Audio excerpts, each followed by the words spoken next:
Kia ora, no mai, haere mai. Welcome everyone to OANZ's second webinar for 2026. My name is Brendan Hoare and I'm here with Lou Vincent, who is OANZ's comms manager. And to facilitate the webinar tonight, which is very exciting, is about the future, the next organic generation, and farming beyond convention is the theme we're running on. We've got three great panelists tonight: Penny Platt, Zeb Horrell, and Eli Pohio. So we're going to kick off straight into it. And the way we're going to do that, just before we do that, I'm just going to give a little instruction of last time.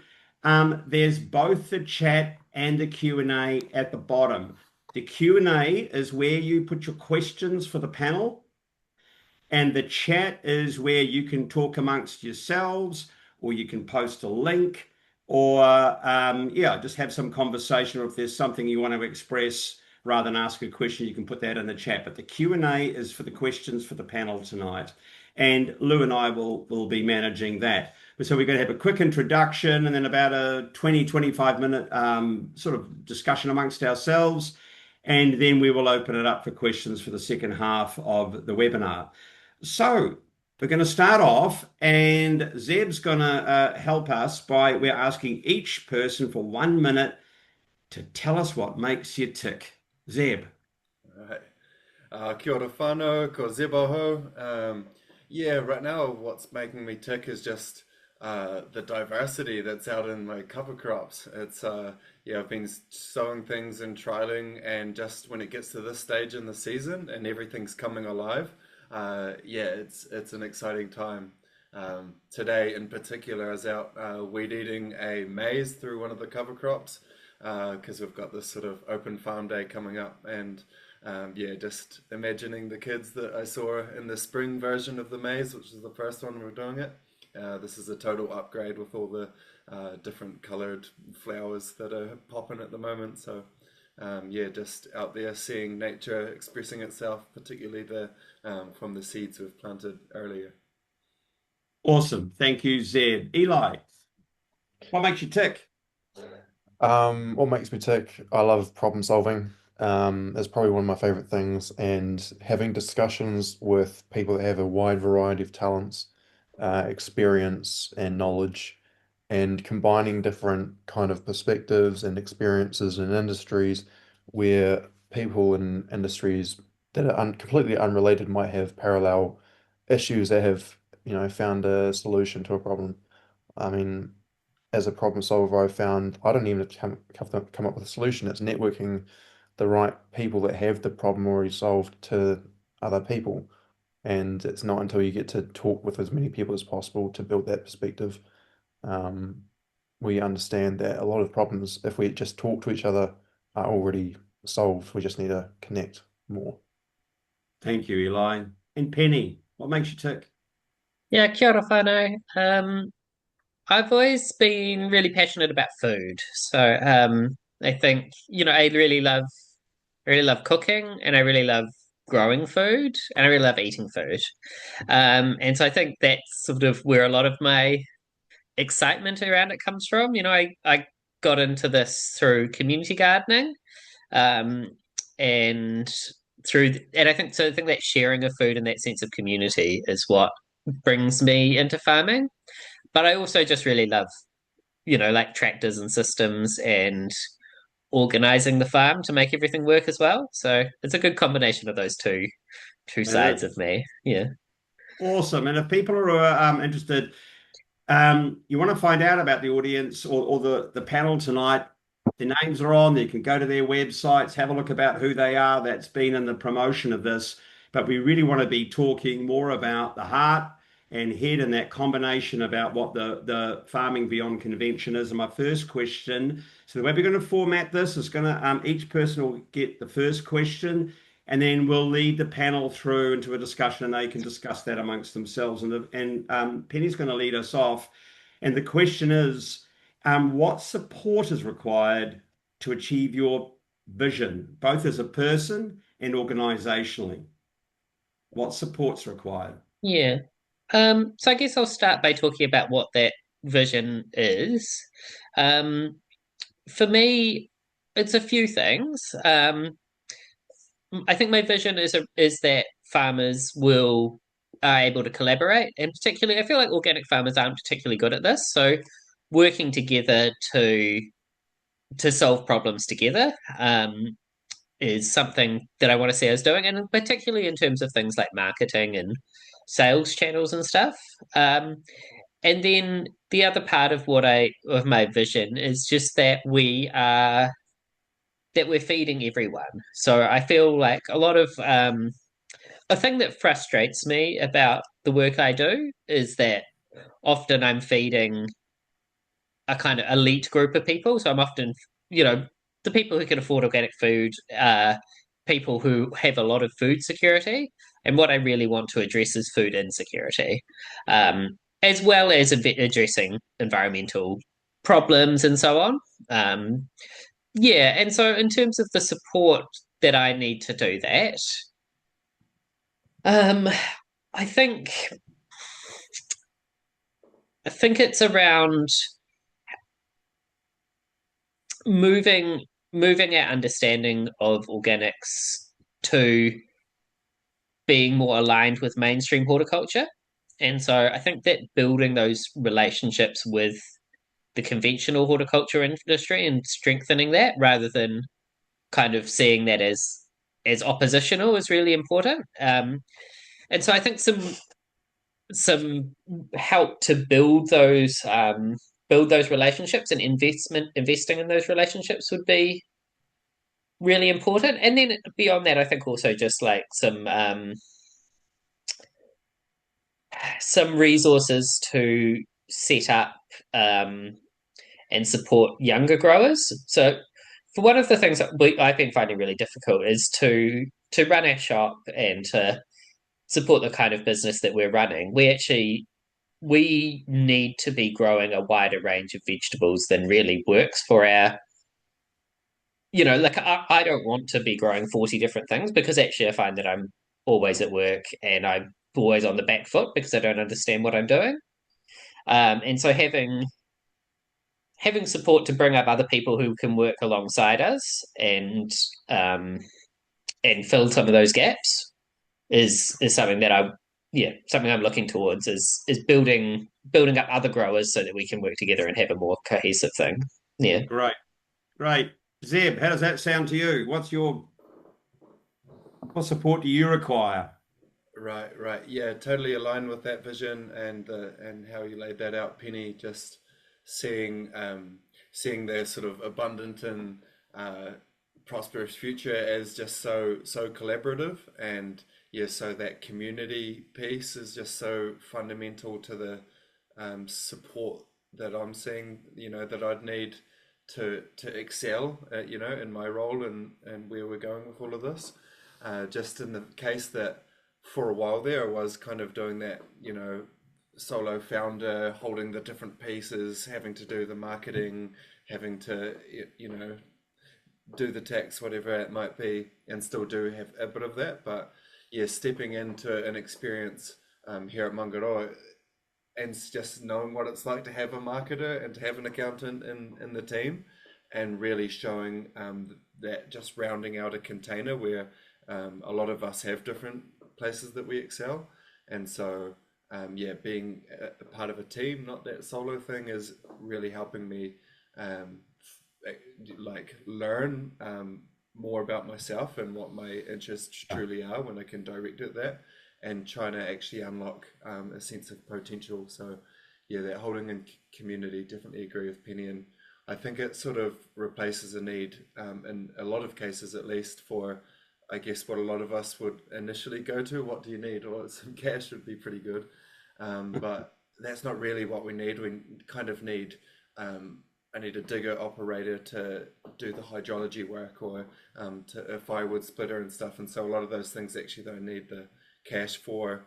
I could find those in community, and of course that's a loaded word, and I'm meaning it in a very broad sense of the term, just like the people that we have exchanges with, whether those are a wave as you drive past them, or whether it's something more formal, or a potential trade of skills, products that yeah, that I just think is really meaningful. Actually, the assets that I have that have come through that kind of system, really, yeah, really hold like closer to my heart than things that I've purchased. So I just think that, yeah, heading the direction of the community, I think there's a whole bunch of reasons why that's Cool. the support I'm needing. Great. So collaboration and community is very strong. Eli, what's your vision? Um, well, I'd like to have a talk with some very controversial figureheads. I'd like to talk with Shane Jones and David Seymour because I think I could convince them both to help support the organic or regenerative farming industry using their own economic principles. And yeah, um, I think that there's some free market principles which would be able to help grow the organic regenerative sector, both with meat, dairy, sheep and beef, and a lot of others, where um, it creates an incentive for people to create, make transfer a farm from being conventional to a better, more sustainable version of a farm, without putting restrictions on everyone else. Um, So I think that my goal would be achieved if I just talk to the right people. Um, who knows, that might be naive, but I have hope. So what support do you need to go have a chat with Shane Jones and David Seymour? I don't know what that kind of support looks like. Probably a slot on the calendar would be good for a start. No. Okay, cool. So what did you hear from each other when you were talking about that? Because I did hear a lot about collaboration and community, wanting to express yourselves. Is there any thought what you've heard? Someone else said you were very supportive of Penny's. Zeb? Penny, what did you hear? Zeb and Eli say. Yeah, no, I think I mean, I would like to see. I guess it's all about that um cross crossing those boundaries, right? And Yeah. I think that the Shane Jones hasn't traditionally been a friend of organics, but we need to have those conversations. Um, yeah. That's right. We do. That's Penny, I cool. was just going to ask, you talked about other agencies like OANZ. Do you go to their organic meetings? They have Zoom meetings quite frequently. Do you get? Um, I asked them to set them up, but I actually haven't been able to show up just because it's difficult for me to sort of make it to things during the workday. Yeah. But I do, yeah, I do want that, and I think that work. I've actually found the relationship with Hoare really good. I found them really supportive, and I guess that's something I'd like to just talk about a little bit. Is I've had really. I've been having really good, productive conversations with a lot of conventional growers, and they're generally really open to organics and open to to learning from us. Maybe not. I don't think they're open to being organic growers themselves a lot of the time, but they're open to the ideas and to change. Yeah. Okay, quick yes, no question. Each of you, you don't get to talk, just yes or no before we move on. So is the idea of soil health becoming mainstream? Yes or no? Eli? Yes, I do No, think that is. yes, good. Penny? Yes, no? Yeah. Zeb? It's a yes from me. Cool. All right, next question. Eli, you're going to hook us off on this one. Now, it's to describe your role into the future. So you're chatting away with Shane Jones and David Seymour, because that's what you've articulated. So in 10 years' time, if that discussion's standard for you, what is it you're doing in 10 years' time? Well, probably my own life things, but if I put it, dedicate some time into public roles or something, preferably not in a direct position in government, but maybe just, someone that has conversations with people. Um, I'd say that I'd be in a position to start measuring the positive outcomes of certain policies that I'd suggested, And I mean, some of the long-term measurable outcomes would be how the how many less people are looking out for mental health services, how many less people would be looking at nutrient deserts in supermarkets where people are able to afford New Zealand-made food more often than supermarkets and not having to rely on global supply chains. Cool. Zeb, 10 years from now, what are you up to? Right. I just hopefully I'm just doing what I'm doing right now because Right. I'm in a great place. My current title is Chief Regenerative Officer. I pretty much always use that title, whatever I've been doing, just because yeah, if we have CEOs and CTOs and all the rest, it's like organizations that have someone that's focused on the regeneration and make sure that their entity is, pointing in the right direction. So yeah, just like passing on the knowledge that I've picked up, practicing permaculture, planting trees, You love hosting. farming, Zeb. Yeah, I love farming. Cool. Yeah, Farming stay is with bad that. luck, Yeah, you can only get better. right? Penny, for you, what's the 10 years? Because you do a bit, Penny. You're also the chair of the BHU, so you're kind of not just growing, are you? No, I chair the BHU. I do a bit of teaching at the BHU as well. And I think that's something I'd like to see more of in my life. I think there's two things I'd like to be doing in 10 years. Um, and one of them is um, I think I've been growing for about 15 years, and over the last 15 years I've been really supported by some really knowledgeable people who've been really generous in their sharing their knowledge with me and supporting and giving me resources, being helped out and still are helped out by other growers. So I'd like to be doing a bit of that. So mentoring and supporting and empowering a generation of farmers. 10 years might be optimistic, but at some point in the future, I don't know if I'll know everything that I need to know to claim that title in 10 years, but a bit of that. I'd like to still be teaching at the BHU, and I'd like to be doing more of that. And I'd also like to be solving some of the problems that feel unsolvable at the moment. So there's things like reducing like increasing the amount of ground cover on our farm. So, we're an annual vegetable farm. There's a lot of Yeah. bare soil. Figuring out some of those are really sticky problems that I can't, I can sort of vaguely imagine how to get around, but I can't fix at the moment. And so doing, figuring out how to address some of those really long-term problems for organics and just for horticulture generally. Yeah. Cool. Okay, Those are another my two quick things. yes. Awesome. Another quick yes, no one for everybody. Do you think all things are solved by technology? Yes or no? Penny, No. Zeb, No. Eli. Absolutely not.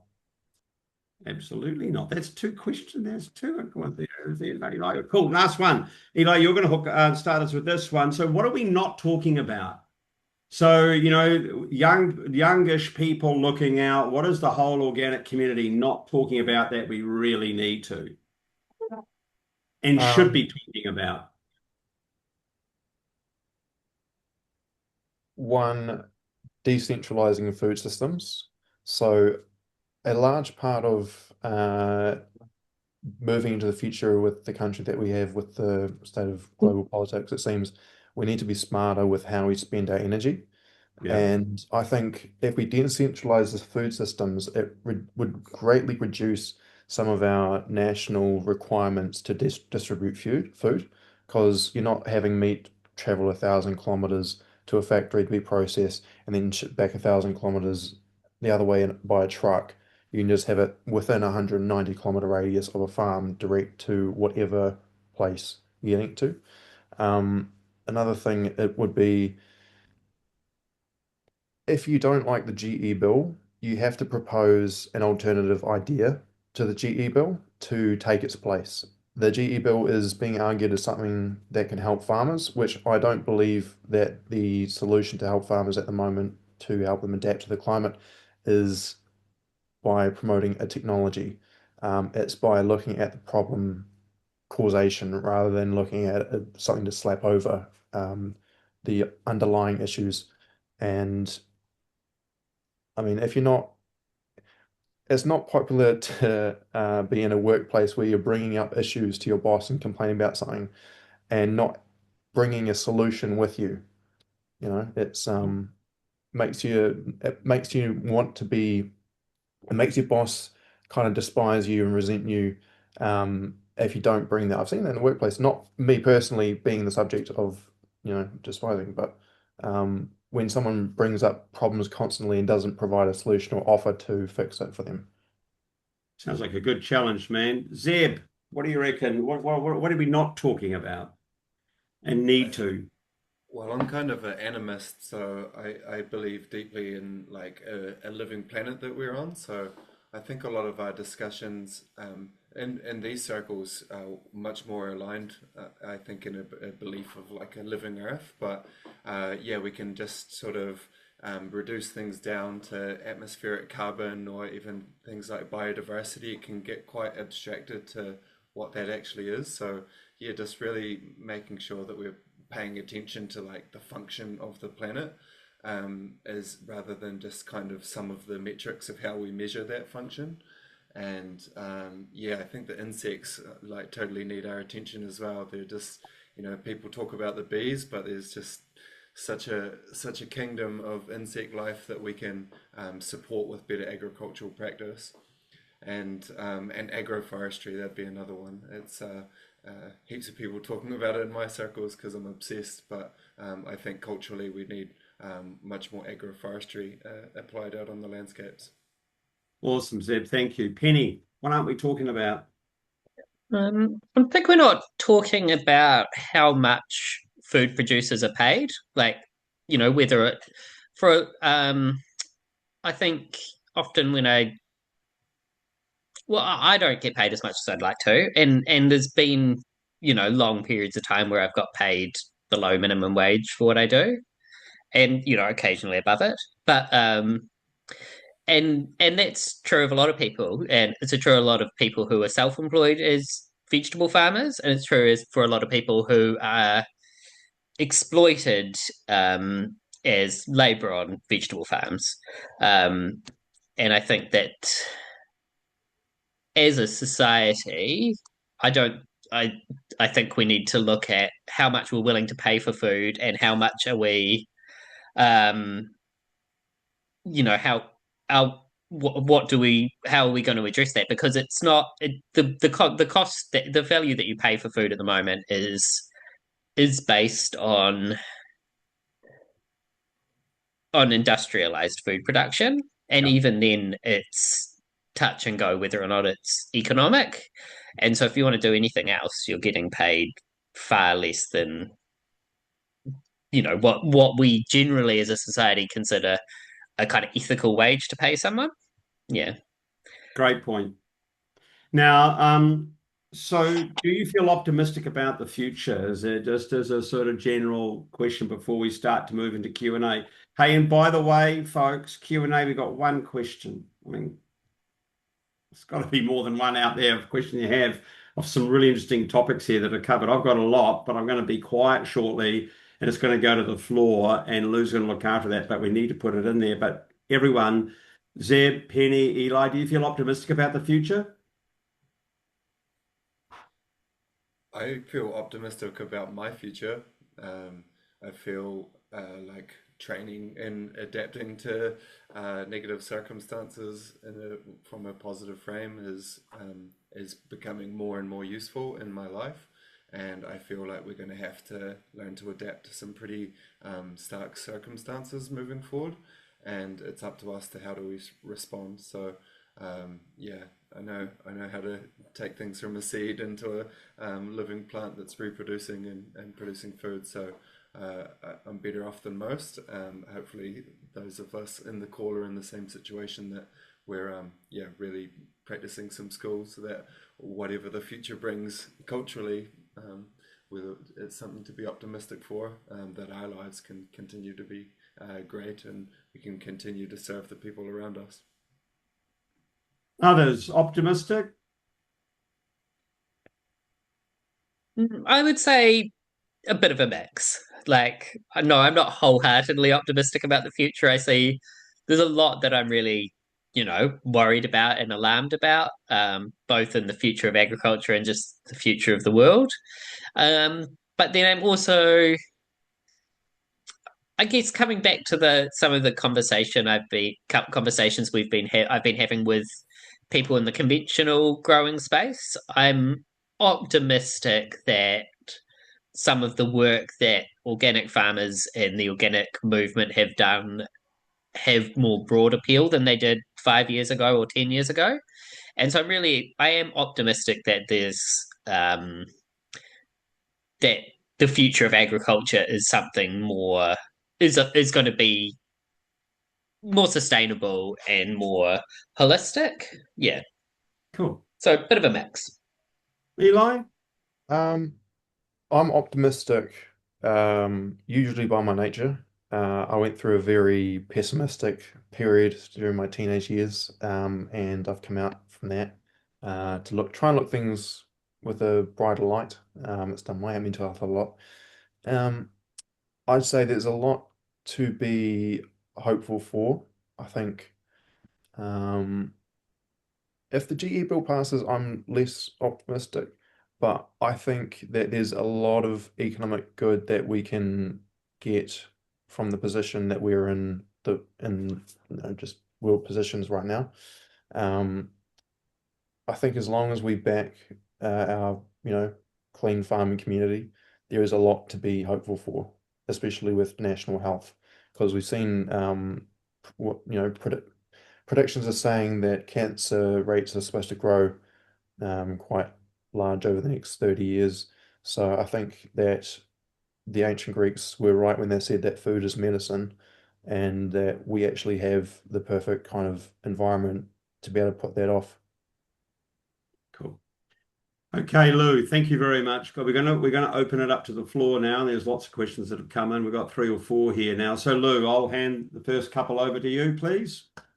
We've got, I'm off mute, aren't I? We've got Philippa. What is Philippa saying? What suggestions would you offer to people who are wanting to get into organic farming or growing? To the panel, please. Jump right in, dear. So that's what I would say, and then also just like make sure that you're learning biological function that can support soil health in a longer term way. So it's not just sort of turning off the tap, but just changing the type of inputs. And if you can change your inputs to being to be growing inputs rather than sort of just changing an inorganic to an organic product, then that's going to be even more holistically abundant.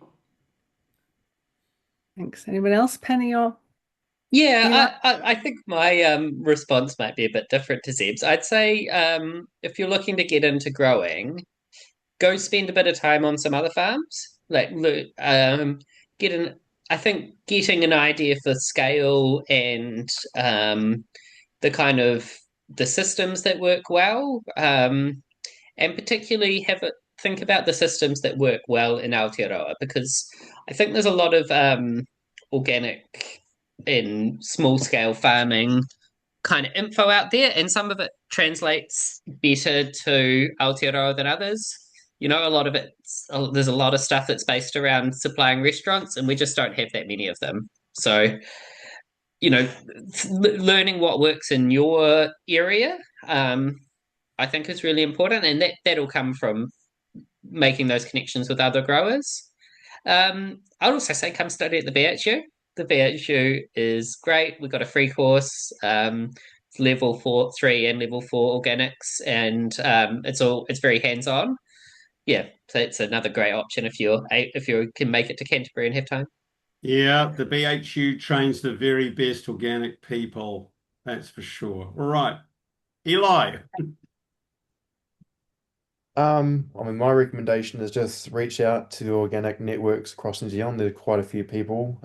It's extremely friendly environment. Everyone's open and passionate and wants to talk about it, and Yeah. all the benefits that comes along with it. I'd say if you want to get into organics and you're not sure where to start, there's 101 people that are ready to help and be a personal tutor, I think, or guide, you know. So again, collaboration is really important. Kelly, Lou, do you want to pick up what Kelly's So question? Kelly's got a few questions in the Q&A, and she's asking the first one: what were some of the biggest obstacles or challenges you faced when transitioning to growing full time, and how did you overcome that? Penny, that's a good one for you. Yeah, so this is going back a way. I think I transitioned to full-time growing 16 years ago. And I did it through again the BSU actually. So it was the Stepping Stone program. And that was really and that, which is sort of a supportive and a postgraduate thing at the BHU where you get to lease some land um, and use some equipment. And so that was very supportive. And I think that the biggest challenge for me was just learning how to grow stuff. I just didn't know how to grow vegetables because it's hard. Um, yeah, so a lot of crop failures. I'd say still get a lot of crop failures, but learning, yeah, learning how to what I'm good at and what I'm not, um, what to prioritize and what to not prioritize. Those were the hard things for me. Yeah. What about you, Zeb?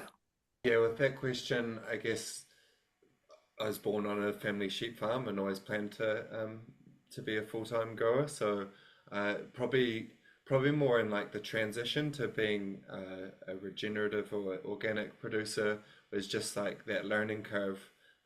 Yeah, I studied at Lincoln, but didn't even know the BHU exists out the back there, and yeah, went through a agricultural science degree and never heard the term permaculture, and it's like probably just some of those.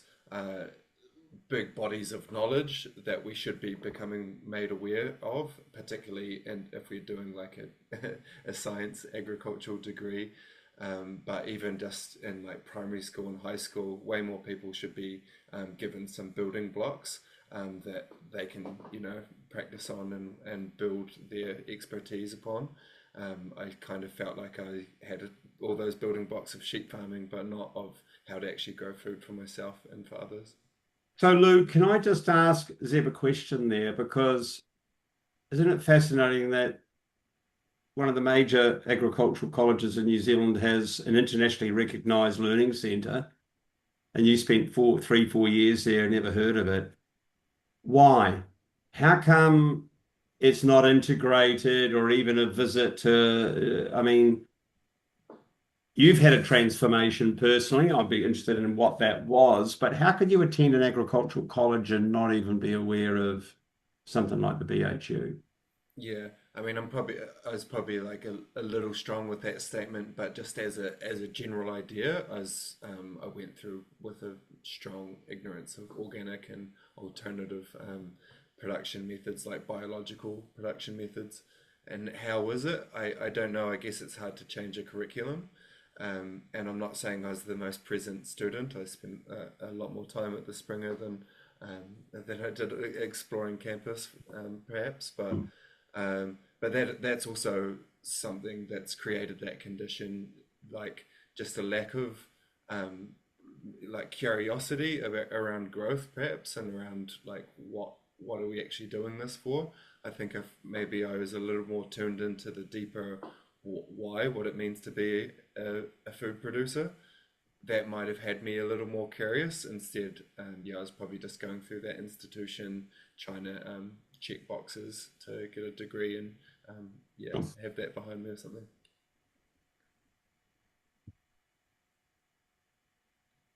Eli, So, from a yeah, future farmer lens, do you want to answer Kelly's question around obstacles and challenges from your experience working with young farmers? What's the question of obstacles and challenges? What are some of the biggest obstacles and challenges facing growing to full time or even just getting farming?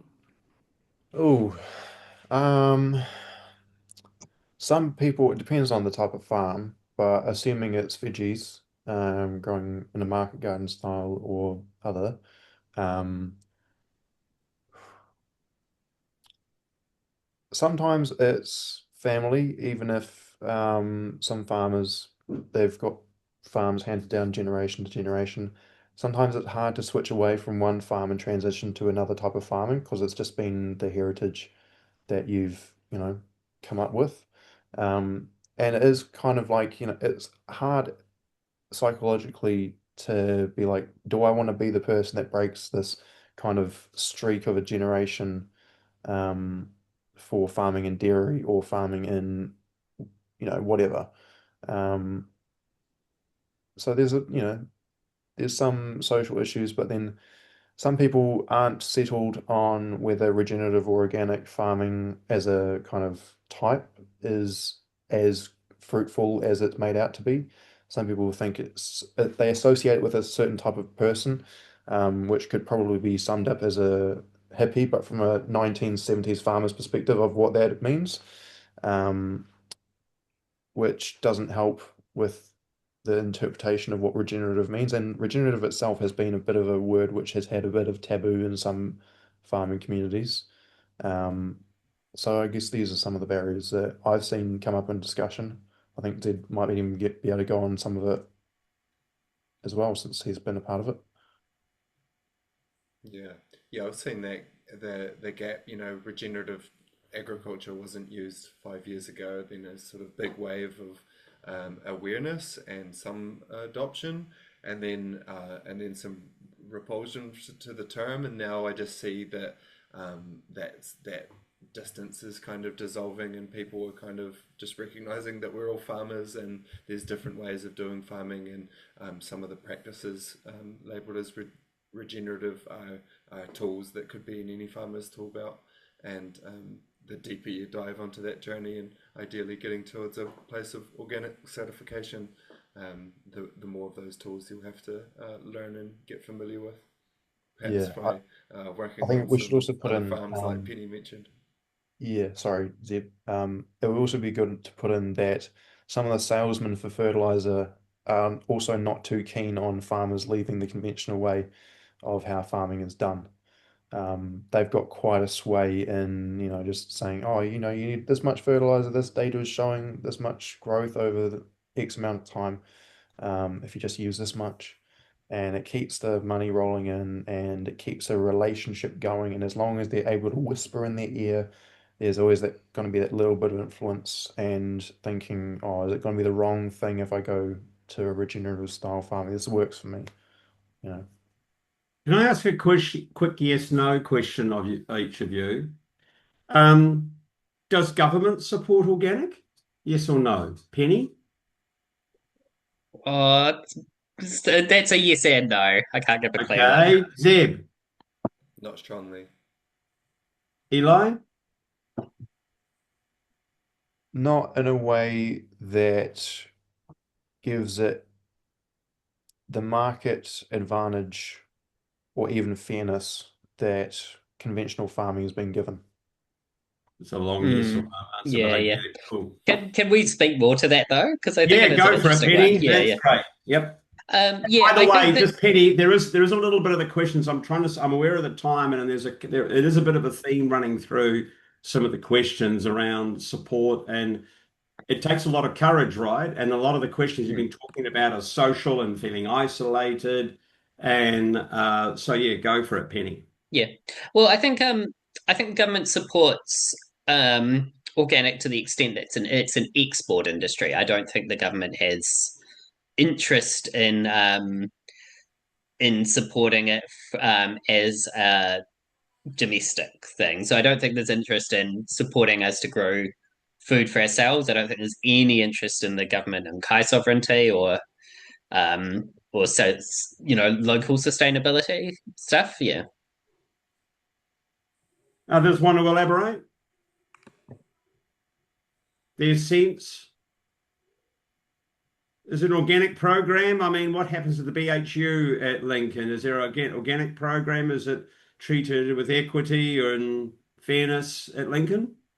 I think Lincoln University are better to the BHU than broadly is perceived. We've had free rent off or functionally free rent off them for 25 years. And they've I don't think I think that and we're learning to collaborate with there's a lot of people who work at Lincoln, lecturers and researchers and so on, who are really interested in the BHU and spend a lot of time down there and are on our board and Right. bring their students down and things. So it's building those collaborations are building. Yeah, And you're 50 years this year. 50 years old. Yep, older than me. I've Yeah. yeah, we've got probably the distinction of the closest farm to Parliament, where at least is a large farm, and so over the last sort of couple of years of since I've been here, meeting politicians at field days or something like that, and sending some invites out, and yeah, hasn't been received all that well, and even emailing MPI, you'd think with some of the national policies that people in the capital are writing that will affect farms everywhere. Yeah, Mangaroa is a bit of like a sort of example. We've got sort of forestry, sheep and beef, horticulture. So we're testing a lot of things that are relevant to the national sector, and so yeah, that invitation I would have thought would have been really warmly met by politicians and other government staff to come and sort of check out what we're doing. So maybe I've just got to knock on a few more doors. Eli's going to be your lobbyist, mate. He's going to be there talking to them in no time. All right, Lou, have you found any other questions for us? I've got a few more questions. Yes. Kelly again is asking, basically, how do we make it mainstream? What are your visions for mainstream of organic regenerative, and bearing in mind cost, accessibility, awareness, support, that kind of thing? What do we do? I've got a proposal for that. So I think one of the best things for the organic industry is a tax cut. So I think there should be a 0% sales tax, including no GST, if it's direct from an organic or regenerative farm to the customer, because it's kind of going with the ecological needs that we kind of need for the future. It also gives a bit of a growth in the market. It makes them able to compete. It makes them able to reinvest more funding because it's a growing industry. I think that anything that's sold within 190 kilometres, so if Mangaroa Farms wanted to set up shop in Wellington, it should be able to sell direct if it's owned by Mangaroa Farms to sell, whatever organic product they have with no GST or tax on top of that. I think that if there was a butcher wanting to sell meat from a meat and beef farm, it should have a 1% GST and a 1% tax. And it has to be sourced from a farm within a 190-kilometre radius or within the same region. I say that because there are sometimes, farms on the very edge of a region which may not be competitive enough to put something else further into the centre of the region. So that's why I'd say it's 190.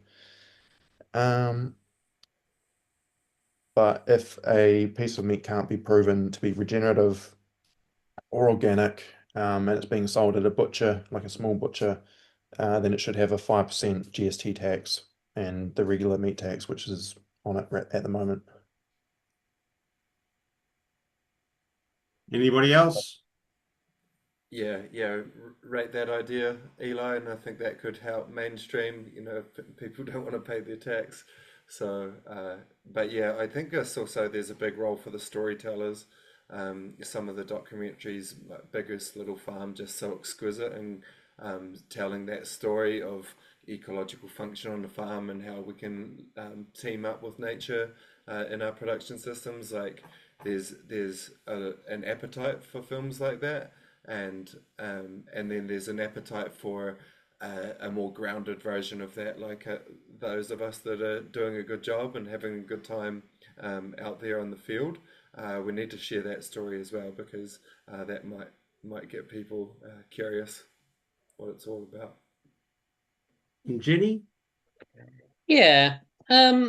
I think I'd like to sort of reframe the question a little bit, which is like I think that there's sort of two issues that I'm concerned with, and one is food insecurity, and Kai sovereignty generally. I think that making organics mainstream is for me not the biggest concern. The biggest concern for me is just feeding people healthy food.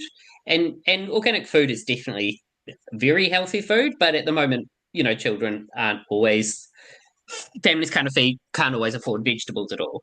Um, and then the other part of it is growing food that in a way that reduces some of um, the most harmful aspects of conventional horticulture or just of farming generally. I mean, I'm focused on horticulture, but on farming generally, the nitrate leaching, um, the loss of insect biodiversity, the loss of soil, those sort of things. So it's probably for me less about how can we make organics mainstream and more about how can we influence mainstream horticulture to be and government policy so that children are able to eat healthy food and families are able to eat healthy food, and we're mitigating some of the harms that agriculture are doing and helping and using the knowledge that organic farmers have to help the broader agriculture um, world adapt to some of the challenges they're facing. And to be honest, I think they want that. I don't think that that's a controversial thing to be saying to the conventional growers, that we've got some ideas that we're willing to share. Yeah, and of course, organic is an operation at all scales that we can all, people can take responsibility at all. Hey, Lou, there is a question in the chat. I do want to slot in here because I think it's particularly quite interesting. There's an assumption, right? And Jackie from Australia, Jackie Bryan, has asked the questions. Here we are. What does it say? What would a great connected community look like for younger organic farmers? But in Australia, I'm hearing that communities we have today, just young people aren't interested in the communities that are currently existing. So, what is it you're looking for that doesn't exist currently? Because the organizations are struggling and there is a generational divide that's partly with this, but there's all sorts of divisions, right? So, be honest. Can you explain more specifically? I, Well, it's the I'm hearing that communities we have today may not be what younger farmers are looking for. So the current mm. structures we have today just aren't what young people into organic are looking for. So what does a community look like for you right now? What would be if you were to describe your Well, ideal what's not working and community? what would you like? What's not working and what would you like? I think, and it would definitely be relevant in Australia. There was a big back to the land intentional community wave in the 60s and then sort of in the 90s and then a little bit more coming now. So a lot of those legacy intentional communities are definitely like stewarded by an older generation. So people in their 20s, we get along with people in our 20s and intergenerationally it's so important. But and there's this like 0 to 1 energy that's quite enticing. So I think a lot of these things have to be birthed actually rather than stepped into. I think there's both and of course, but yeah, I think there's like people need to come together and realize that hard work, like getting away from hard work, isn't the goal because it seems to be a cultural theme. Is like we're trying to avoid hard work. We need to realize that hard work's part of the meaning of life, and that teaming up with others can like spread that load. Yeah. Yeah. Um, I agree with that, Zeb, on that last bit. Uh, I mean, there's a lot of nihilism, I think. The young generations are stuck in a pit of nihilism and cynicism. I mean, with the amount of information you get bombarded with on a daily basis, it's just so unnatural. And if, you know, all this information that we've received today came out 20, 30 years ago when people, you know, we're a bit more community orientated, who knows how it would affect us today? Like, could the information of just a full stream of bad information and ugly stuff, if it came in, would it affect us the same way if our social communities were still there, and we regularly interact with them? Um, but I think with farming, well, there's what's that farming festival? Underground. Underground is a place for farmers to meet up and exchange information on what has worked, what hasn't worked. I think setting up more community focused things like this could help a little bit. I don't know too much in the way of solution there. I think the whole socializing and fixing communities in rural areas is one of the hardest problems because everyone doesn't want to have to spend, a 2 hour drive going to a pub or a mate's house or something at the end of the week as much anymore as people may have used to have been willing to. Yeah. Thanks, Eli. Penny? Yeah, I think the things that I have noticed young people getting being excited about are being able to learn practical skills. And I've noticed, like, there's a few ways I've noticed that. I've noticed it through stuff at the BHU. So students come along and they're really keen to get out and do, hands-on stuff on the farm. And I think that that's something that really appeals to young people. It's not often people haven't had a lot of experience. It's great. We're like teaching people to drive tractors who don't know how to drive a car, and I think that sense of empowerment is really empowering, and I think it's empowering to everyone. And I don't think that's something that young people have lost enthusiasm for. And I think also see it when we have open days on the farm, people want to come out and they want to look around and they want to see how things go. I think people are less keen to talk about these things until they've had some of those experiences, because I think that it's hard to understand what any of what we're talking about means until you've kind of got something tangible to tie it to. Yeah, I don't think that was the most concise answer, but yeah. All good. Hey, Lou, back to you for one last question. Have you got out of that Q&A a really good question? Then we'll wrap up. Oh, there's And so many questions. well, Sarah's talking about tips on navigating relationships with farm owners as a farm worker who does not realistically have means to buy land but wants to contribute in a meaningful way. So, Penny, tell me about your land. Yeah, so we lease most of the land that we farm on. There's one small block that we lease from my parents. So it's the land they live on. We lease the paddocks, but mostly it's renting. And we've um, it for me it's been about finding people to work with who are interested in what you're doing, and just have the right setup. It's probably one of the hardest things to do is find the right piece of land and find the right situation. And I think my tip is just keep going at it until you found the right one. Like, don't settle for something that's kind of not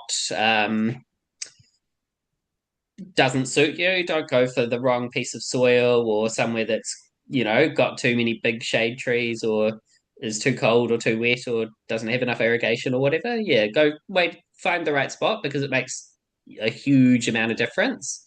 Yeah.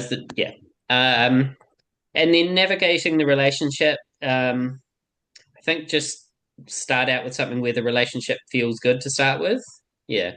There's so much that goes into it that if you put yourself in a situation where it costs more than you could afford, or the person's not really keen for you to be there, then it's just going to be too many barriers on top of the barriers you're already facing. Would just quickly add in Joel Salatin's such an incredible mind on this topic, and there's a huge opportunity for farm owners and people who would like to start farming who don't own the land nor could they afford it. And it's something that we really need to get better at as a society. But yeah, Joel is just like so many examples and ways that he frames it. Cool. Eli?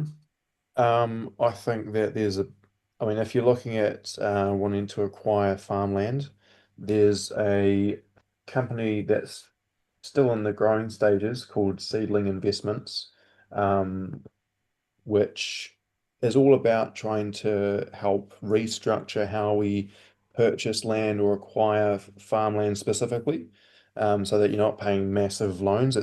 They're trying to make a system so that you can actually work as a farm worker or a farmhand to be able to have a payment in the form of a piece of that land that you work on as an alternative payment and have that legally available. But I mean, go talk to farm. I mean, if you're wanting to, acquire some land, the average age of farmers is 65 in this country. There's a lot of people that are wanting to, transfer their land on to someone else who their kids might have gone to the city for a office job or something. Um, and I mean, the people that have the bank accounts to buy it at the moment are really just corporations. So if you don't want to, as a New Zealander, take a risk and just talk to a farmer who might give it to you for well under market price, just so it's not in the hands of a corporation out of spite, um, I'd say just go and build a relationship with some farmers, go talk to them, engage with them. If you have a vision for their land, where they get to, maybe go there in 10 years and still see the farm as it is or is even thriving even more, then yeah, just go for it. Cool. All right, what we're gonna do to wrap up with, not a minute each, because we've got 2 minutes to go. You've got 30 seconds each. Last comment if you've got one that you want to wrap up with, and then I'll wrap us up for the night. Who'd like to lead? Just a quick last statement. If you're ever around Upper Hutt, come out to Mangaroa Farms to the farm shop. We've pretty much always got some sort of event in the pipeline. If you're in Tairāwhiti next weekend, organisation I started Future Whenua, we have our annual summit. It's going to be just outside of Gisborne. It's going to be a great gathering and forming of community. And yeah, go forth and prosper, everybody. Yay, that sounds good. Penny?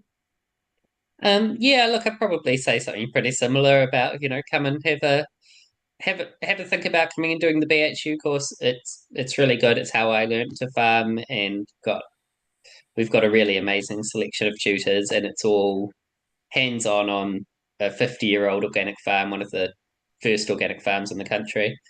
Probably one of the first certified organic farms in the world. I think it was organic Yeah, certification was pretty much founded there. So yeah. brilliant. And Eli? Um, Shane Jones, ex leaders, David Seymour, love to talk to you. Love to run through some numbers around energy consumption in the farming industry and other places. I understand the conversations around, energy and where it's going, and also perhaps other reasons why the GE bill might want to be pushed through, and uh, perhaps reasons why we don't want to do that because the game theory on it, I believe, is terrible. Cool. All right. Awesome.